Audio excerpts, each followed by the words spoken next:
ये कहानी 20वीं सदी के सबसे बड़े, सबसे शानदार और सबसे महफूज समझे जाने वाले जहाज की है, टाइटैनिक। एक ऐसा जहाज जिसे नाकाबिल तस्खीर कहा गया, लेकिन महज चंद घंटों में यह समंदर की गहराइयों में दफन हो गया। लेकिन कैसी आई, जानते हैं इस कहानी को आखिर तक। यह अनीस सोनो की बात है।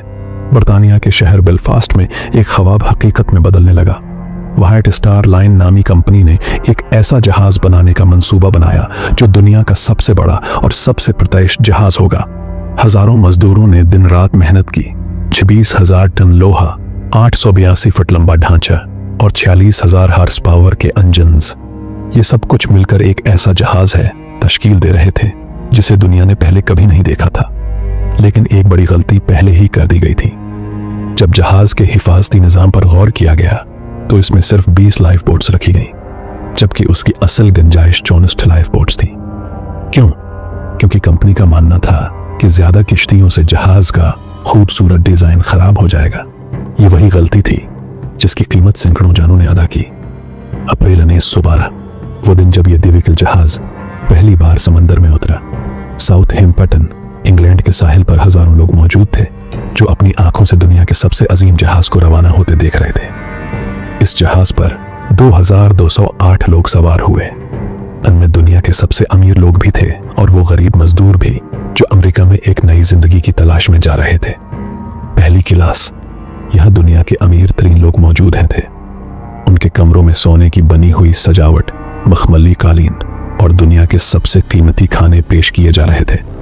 इनमें जॉन जैकब आस्टर जैसे अरबपति ताजिर भी शामिल थे, जिनकी दौलत आज के हिसाब से 2 अरब 30 करोड़ डॉलर से ज्यादा थी। दूसरी क्लास, यहाँ वो लोग थे जो खुशहाल जिंदगी गुजार रहे थे, लेकिन वो पहली क्लास की चमक दमक से कुछ फासले पर थे। तीसरी क्लास, यहाँ ज्यादातर वो मुसाफिर थे जो अपनी जिंदगी के ख्वाबों को पूरा करने के लिए अमेरिका जा रहे थे। उनके कीबन सादा थे, मगर वो इस बात से खुश थे कि वो एक नए मुल्क की तरफ जा रहे हैं। पूरे 4 दिन समंदर पर यह जहाज बुला रकावट चलता रहा। हर रात मौसीकी, रक्स और जश्न का समा था। किसी को इस बात का अंदाजा भी न था कि ये खुशियां जल्द ही खौफ में बदलने वाली हैं। 14 अप्रैल 1912, रात का वक्त। टाइटैनिक के हमले को मुख्तलिफ वार्निंग्स मिल चुकी थीं कि आगे बर्फानी तौदे मौजूद हैं, मगर फिर भी जहाज 22 नॉटिकल मील फी घंटा की रफ्तार से दौड़ रहा था।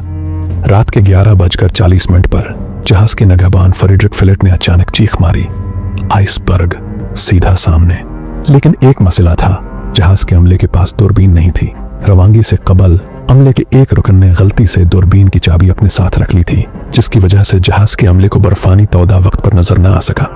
कप्तान एडवर्ड समथ ने फौरन हुक्म दिया, जहाज का रख मोड़ो, मुकम्मल रफ्तार रोक दो। मगर बहुत देर हो चुकी थी। महज 37 सेकंड बाद टाइटैनिक आइसबर्ग से टकरा चुका था। जहाज के दाएं हिस्से में 300 फुट लंबा शग्गाफ पड़ चुका था। पानी इंतहाई तेजी से अंदर दाखिल हो रहा था।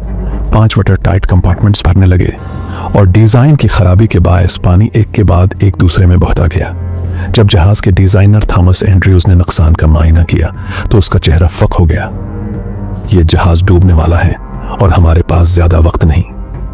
रात 12:15 पर पहली लाइफ बोट को पानी में उतारा गया, मगर ये आधी खाली थी। जहाज पर 2208 मुसाफिर थे, मगर लाइफ बोट्स में सिर्फ 1178 की जगह थी और इनमें भी ज्यादातर पहले ही भर चुकी थी। औरतों और बच्चों को पहले भेजा गया, मगर कुछ लोग डर के मारे जाने को तैयार नहीं थे। तीसरी क्लास के मुसाफिर नीचे डेक पर फंसे रह गए।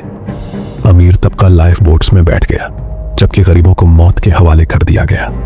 रात 2:10 पर जहाज का अगला हिस्सा मुकम्मल तौर पर पानी में गर्क हो चुका था।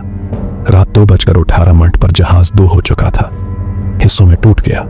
रात 2:20 पर टाइटैनिक मुकम्मल तौर पर समंदर में गर्क हो चुका था। 1500 से ज्यादा लोग मर चुके थे। बच जाने वाले, मगर हमेशा के लिए बदल चुके थे, खुश नसीब वो 700 लोग थे जो कारपीथिया जहाज की मदद से बचा लिए गए, मगर उनकी आंखों में खौफ हमेशा के लिए नक्श हो चुका था।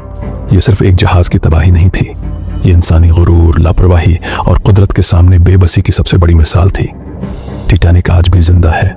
1985 में समंदर ने अपना राज फाश कर दिया। अमेरिकी बहरिया के एक खुफिया मिशन के दौरान महज 12 दिनों में रॉबर्ट बिलार्ड ने टाइटैनिक का मलबा दरियाफ्त कर लिया। ये मलबा सिर्फ एक तबाहशुदा जहाज नहीं, ये वक्त में कैद एक अलमनाक दास्तान है।